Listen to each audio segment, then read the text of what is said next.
Halo teman-teman, salam sehat selalu untuk kita semua, salam sejahtera, dan semoga Anda bersama dengan keluarga dimanapun Anda berada, baik-baik saja. Kembali dengan saya, Bung Ropan, dan kita akan mereview hasil-hasil pertandingan yang terjadi di UCL. Di Liga Champions, di mana pasti kita juga sudah tahu, sekarang sudah ada 4 tim yang melenggang maju ke babak perempat final. Diawali dengan The Blues Chelsea yang menang di Stamford Bridge, mengatasi Borussia Dortmund dengan 2 gol lewat Raheem Sterling dan penalti Kai Havertz.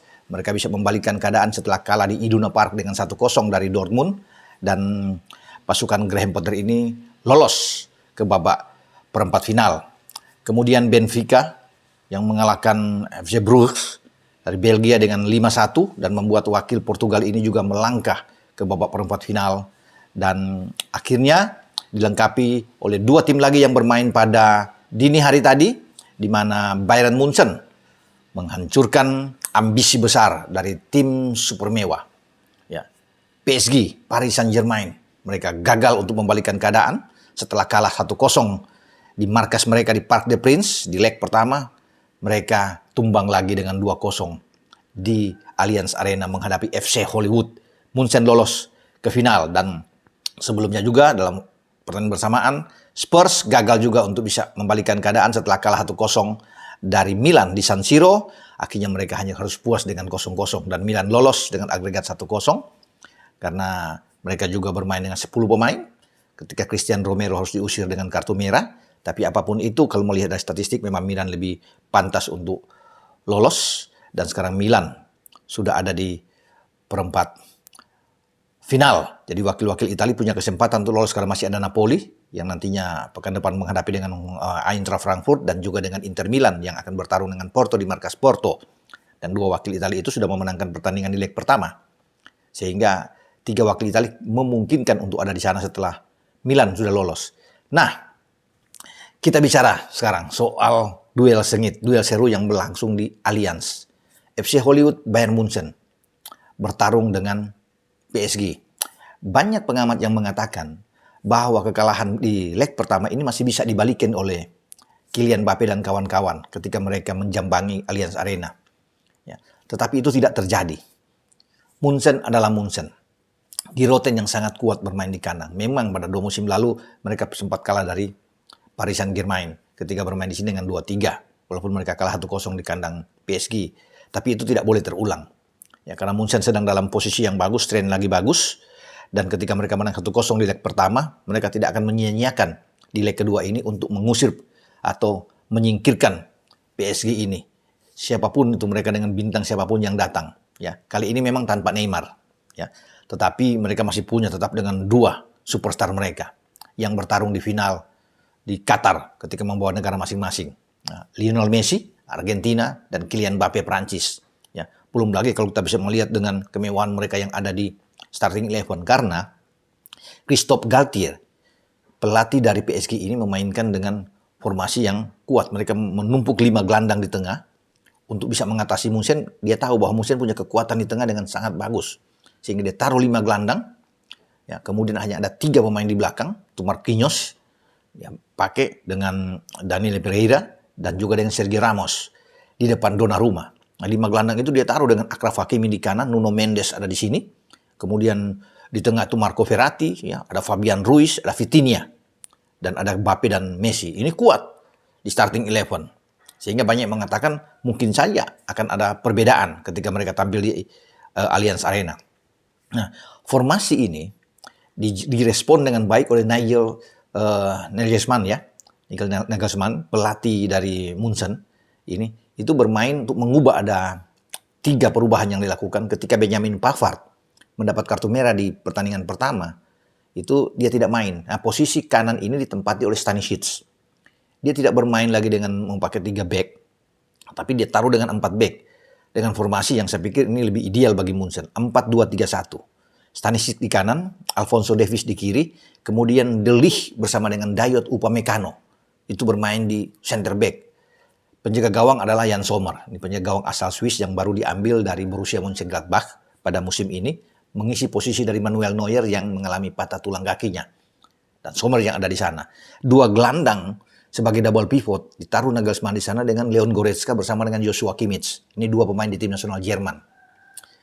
Pemain tiga yang lebih menyerang, ya, untuk mendukung striker mereka nomor 9 yang ada di depan Maxim Choupo-Moting. Itu ada 3. Müller, pemain yang sangat berpengalaman, dibantu dengan Jamal Musiala. Di sana Kingsley Coman, pencetak satu-satunya gol Munchen di leg pertama di Park The Prince melawan PSG. Nah, inilah starting 11 sehingga terjadi jual beli serangan yang oke. Bagaimana pertarungan di lini tengah yang sangat sengit. Tetapi Nagelsmann menyuruh bagi Leon Goretzka untuk terus bisa mengawasi pergerakan dari Messi sepanjang pertandingan. Makanya Messi itu seakan tidak berkutik. Babak pertama masih seru, masih ada serangan-serangan gencar dibangun oleh Mbappe, ada 2 tembakan Mbappe. Ya, yang sempat diblok oleh pemain-pemain Munchen dan Sommer. Juga ada bagaimana upaya keras dari Messi untuk bisa masuk lebih jauh ke dalam pertahanan Munchen. Namun Upamecano dan De Ligt bermain sangat baik. Nah, ada satu momen sebenarnya di mana hampir saja PSG itu unggul. Ketika Sommer terlalu lama bermain bola dan direbut oleh Vitinha. Vitinha langsung menembak dengan kaki kirinya, tapi untung saja De Ligt cepat memotong ini, mengantisipasi untuk membuang bola. Kalau PSG unggul duluan, tentunya situasi dan kondisi akan berbeda. Bukan tidak mungkin.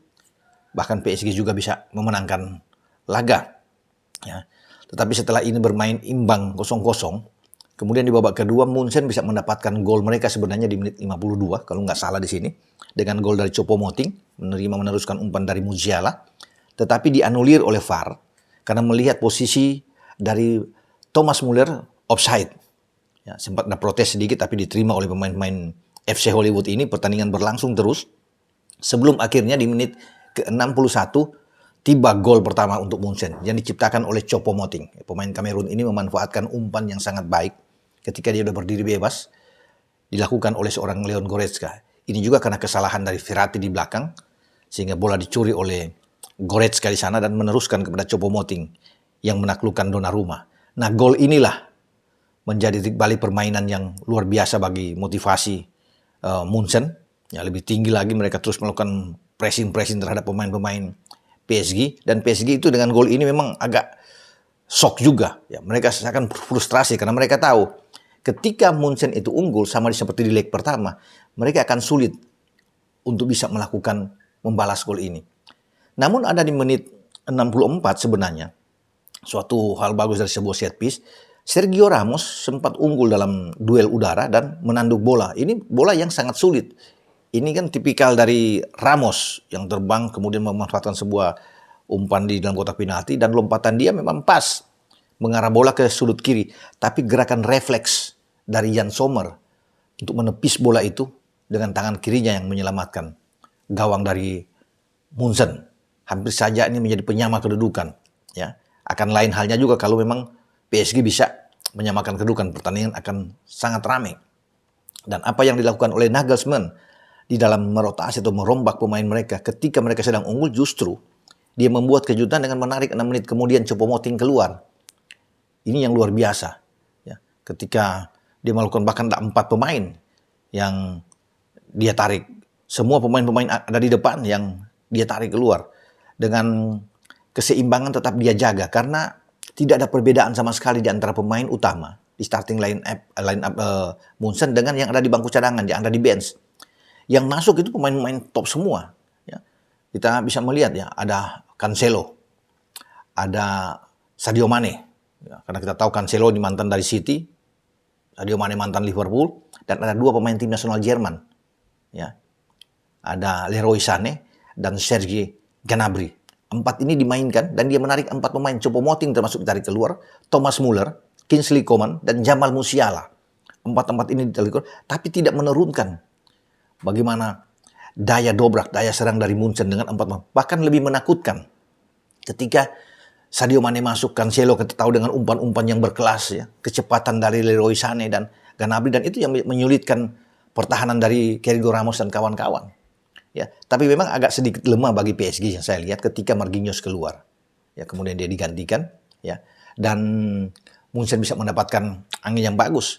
Lihat aja gol kedua dari Serge Gnabry. Ketika mereka berulang kali secara beruntun untuk bisa menekan habis pertahanan PSG lewat Sané dan Gnabry dari sisi kanan, ya dari sisi kiri atau kanan pertahanan dari PSG, dan akhirnya mereka bisa mendapatkan gol di 2 menit terakhir.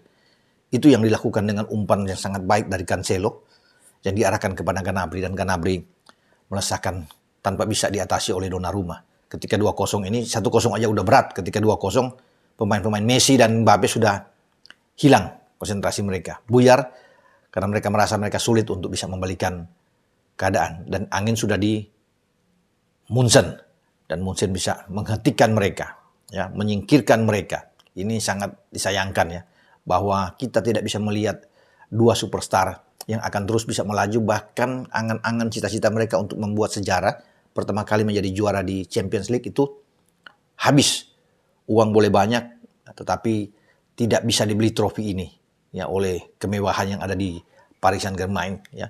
Karena orang bisa melihat bahwa kalau mereka ke final kan mungkin saja ada Neymar di sana ya, tentunya dengan Messi dan Mbappe, dan ini tentunya seru kalau mereka bisa bertarung di final, tapi itu dihentikan oleh FC Hollywood. Bahkan Munchen ketika lolos dari PSG berbahaya sekarang. Bukan tidak mungkin mereka bisa menjadi juara. Mereka menjadi salah satu favorit ketika lolos dari PSG. Dan saya pikir wajar-wajar saja ya ketika mereka diunggulkan. Jadi kita tinggal akan tunggu nantinya siapa 4 tim yang akan menyusul di pekan depan. Apakah Real Madrid ya ketika sudah menang 5-2 melawan Liverpool, mereka bermain di kandang, mereka mungkin bisa saja lolos. Kemudian pertarungan seru akan terjadi dalam City dan Leipzig. Karena laga pertama berakhir imbang 1-1. City bermain di Etihad, tapi City difavoritkan untuk lolos. Ya. Kemudian Inter Milan yang sudah menang 1-0 melawan Porto, mereka akan ke Porto. Semoga Inter Milan ini bisa mengatasi Porto. Tapi berbahaya main di Porto. Bukan tidak mungkin bisa Porto membalikan keadaan. Jadi kita akan lihat nantinya siapa-siapa yang akan bertarung nantinya di babak perempat final. Ini masih seru memang kalau untuk ditunggu. Apalagi Napoli kan. Napoli sudah satu kaki di perempat final setelah mereka menang 2-0 lawan Eintracht Frankfurt. Ya, kalah 1-0 aja udah lolos. Ya, tapi pasti Napoli akan menang lagi. Karena ini bermain di Diego Armando Maradona. Ya, di stadion mereka. Dan saya rasa mereka akan lolos. Jadi menurut saya 4 yang akan menyusul Chelsea, Benfica, Milan, dan Munchen. Ya, Napoli, bisa Inter. Ya, kemudian Madrid, juara bertahan, dan Manchester City. Tinggal kita akan lihat siapa akan ketemu siapa nantinya. Kalau keempat ini benar-benar lolos untuk bertarung di babak perempat final. Sampai di sini dengan saya, Bung Ropan, dan saya ingatkan kepada Anda, besok saya akan umumkan siapa akan mendapatkan sepatu dari Ardiles. Ya, dengan jawabannya Mbak Utari ya, Yulianti Utari, pelari yang di-endorse oleh pelari putri ya, oleh Ardiles, dan juga satu jaket keren dari Liverpool untuk komentar-komentar Muhammad Salah dan Liverpool setelah menang 7-0 lawan MU. Sampai di sini dengan saya, Bung Ropan. Ciao.